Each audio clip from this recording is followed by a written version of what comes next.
Off to the races on a Thursday morning.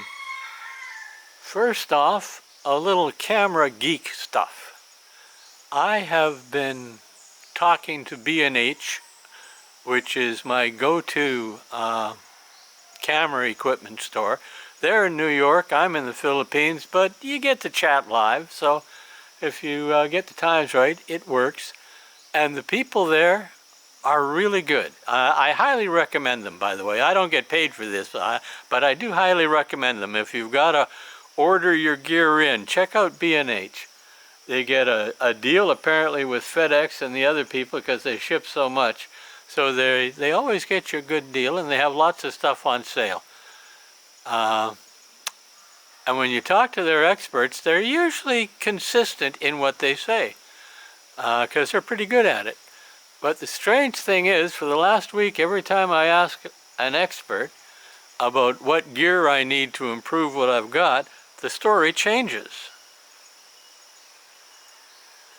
Which is all right. It just means there's lots of options. Now, today's blog is going to have a picture of a cricket as the featured image. It's an old image. I took it with a Fujifilm S4200, a very starter camera. It had enough buttons and bells and whistles that you could learn on it, but not so much that it was terribly confusing. And it did, once you got to understand its limitations, it did take good images. You take a look at the cricket. It's a fine shot. It truly is. But when it broke, I went to the Sony A58, and then when that broke, I went to this camera. And at this point, they no longer make the Sony A68L that I'm using, nor do they make the Tamron 90mm 272E lens that I'm using. So my gear is all dated, but still in all, it's fine gear. Rusty is crawling around in the bushes, which is making things move. So I have no idea how this is going to look, but that's why the background's moving. But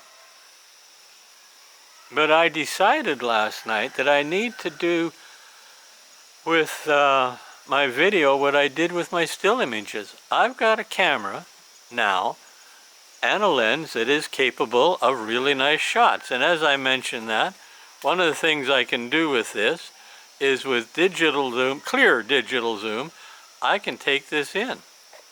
And there you go. I've got a nice little close-up. Looks good, at least I think it does. I set it up so that it would. We'll see how it works.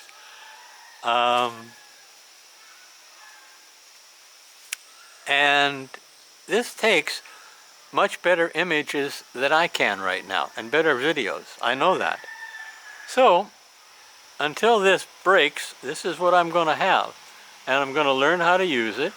And while I'm learning how to use this video, I'm going to continue with DaVinci 18 software. Now, for any of you out there, and again, I'm not getting paid for this, but I've tried the Microsoft free video software and a few others, and this DaVinci 18 is professional quality. Now, it comes in two forms. It comes in the freebie, and it comes in the professional. You're paying for the whole thing, and if you got a spare $300 or $400 and you have no better use for it, by all means buy it, but you don't have to. The free is free forever, and it does 90% of what the paid does. And so far I have found that I can cut video and take it out and put it in. I can add titles and still shots, images that are not in the, just regular still shots. I can strip out sound. I can put in sound. I can have movement. I can crop my video, and I'm only just scratching the surface. It is complicated. It does have a steep learning curve, but there's lots of videos. So if anybody's out there wondering about that, there you go. That's an honest appraisal of it. It's good enough that I stripped it out twice and I put it back in because I know I get frustrated trying to learn it, but then I'm old and I don't learn that well. But when I do figure out how to do it, it works really nice. Anyway, take a look at it if you're into this sort of stuff. And if you're not, that's okay.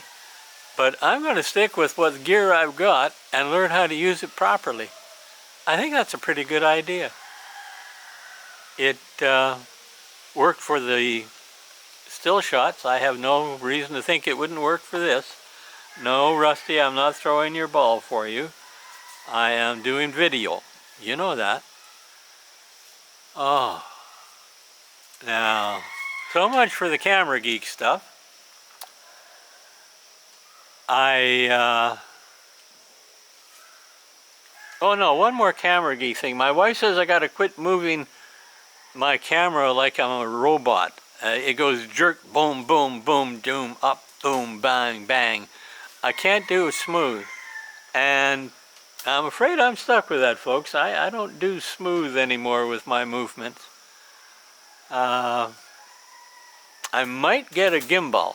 That's a connection between the tripod and the camera, for those that aren't familiar with the term. And it allows you to move in all directions at once. And I've known people to get incredible shots of eagles soaring and flying and swooping and diving and all sorts of neat stuff because they've got a gimbal on their camera. I don't know that I need one. Matter of fact, I know I don't need one. But that would help. I mean, it's on the bucket list, the wish list. I don't know where that term bucket list came from. It doesn't matter. So, there you go. I am over the I gotta have the new toy syndrome, and I'm into the let's see what I can make what I got do syndrome. And I kind of like that's better.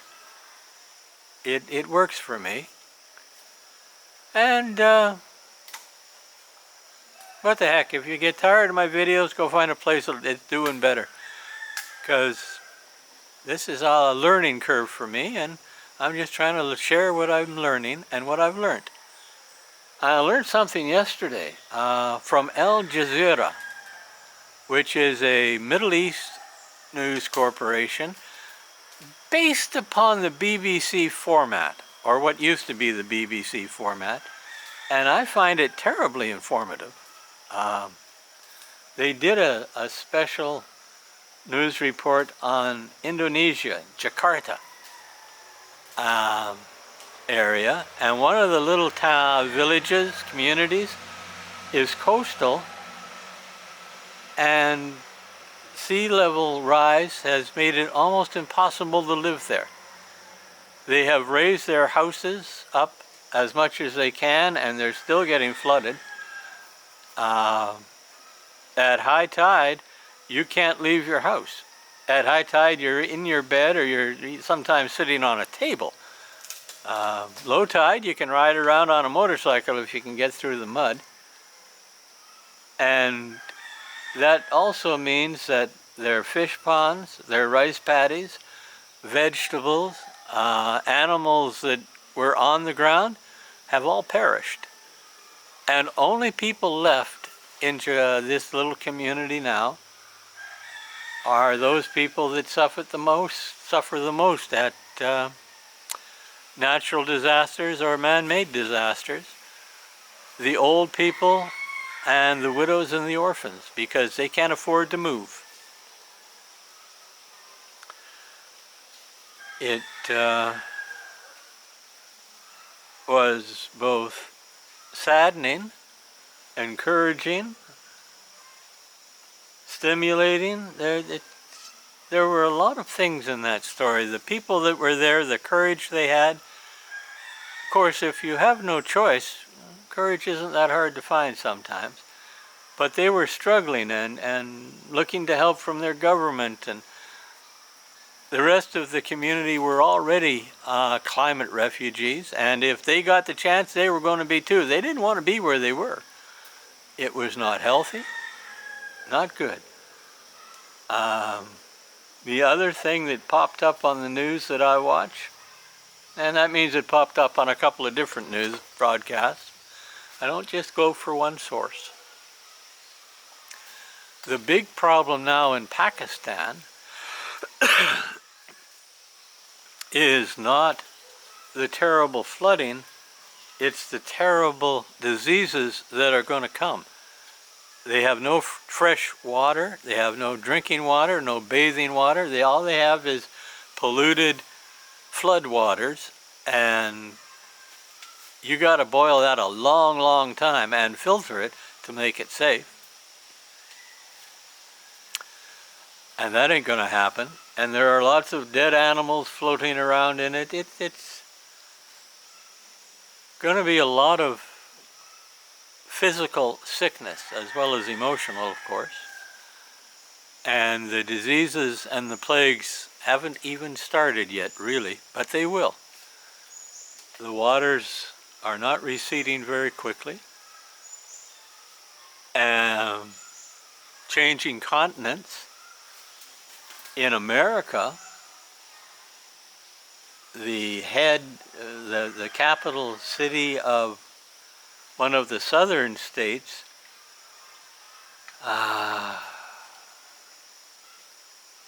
lived in a region that last year had terrible, terrible fires, scorched 50, 60,000 hectares, a massive forest fire. And now, if you have ever, and I guess some of you have, maybe most of you, had an outdoor fire and put it out with water, and that ooky, yicky, gucky, gray mud that comes out of that procedure and process, picture that on 50,000 hectares, and picture that going into the lake you get your drinking water from, or the reservoir, and then picture the filters in there getting clogged up. This city has run out of water, and it looks like they're going to use the National Guard to ship water in to a state capital in America. In New Mexico, there is a city by the name of Las Vegas, not the one with the gamblers, this is in New Mexico. They have a situation where in about 2 more weeks, they're out of water because of the drought. No more for the city. They're trying to find a way to bring it in from a distant lake, but even that's only temporary. The climate change there has brought drought for 20 years now, 20 plus years, and they are out of water. It is a true worldwide phenomenon now, folks. And for all of you who deny that humans caused this, it don't matter a damn who caused it. It matters that it's here. It really does. And what matters even more is that we're not doing anything to make it go away, or stop it, or slow it down. They have, from space, been checking out the Arctic, the Antarctic, and Greenland, the ice, and they have found that it is melting in ways they had not imagined, and at speeds that it terrifies them. As I said in a previous posting, they're looking at 10 inches of sea level rise, and in that town in Indonesia, that ain't going to be any good. And it's not going to be any good anywhere else that they have coastal communities. It's real. It's here, folks. Now, England, God bless the Queen. I can't help it. I come from British and Scottish stock, and I still think of the Queen as my Queen. They have a new Prime Minister to replace Boris Johnson. It is a woman. And I'm going to make a prediction, folks, for all those people that say women should run the place, da-da-da-da-da. Absolutely nothing's going to change in England. Some things are beyond the gender or the sexual equipment of the leaders. This woman will have a different approach, but she's going to have the same problems and the same realities. It won't be a lot different in England. It won't be a kinder, gentler, wiser, because if nothing else, she's made it in a man's world, which means psychologically she has grown testicles and a penis. To succeed in a man's world, you've got to outmale the males, and she's done that. There will be no change. That's my prediction. I hope I'm wrong. Haven't been yet. That has always been the truth, that I have found that when a woman, a female, someone born with a uterus, boy, it's hard to define who's what in today's world, isn't it? But someone who considers himself a woman, by the time they've made it in a man's world, they're pretty much a man. So be it. At least we have equality that way. We're all equally stupid and macho. Oh, isn't that a terrible thing to say? I'm so politically incorrect. Ooh. Ah, well, at least I speak the truth to power as I see it. I may even not be honest. I mean, it may not be true, but at least I'm honest. That's my perspective. And at 16 minutes, that perspective is probably going to get me in trouble. So I'm going to click on C2. Click. I'm going to take this back down. I'm going to get rid of that. And I think that's probably going to be about it for the video today, folks. It's going to require splicing as it is. I hope it's in focus. By the way, what you're looking at is a small bird of paradise. When it opens up, it's sort of got a bird's head, sort of, if you have a good imagination. In any case, I'm going to learn how to use this gear. I'm going to hope, and yes, I'll pray, because I believe in gods that answer prayer.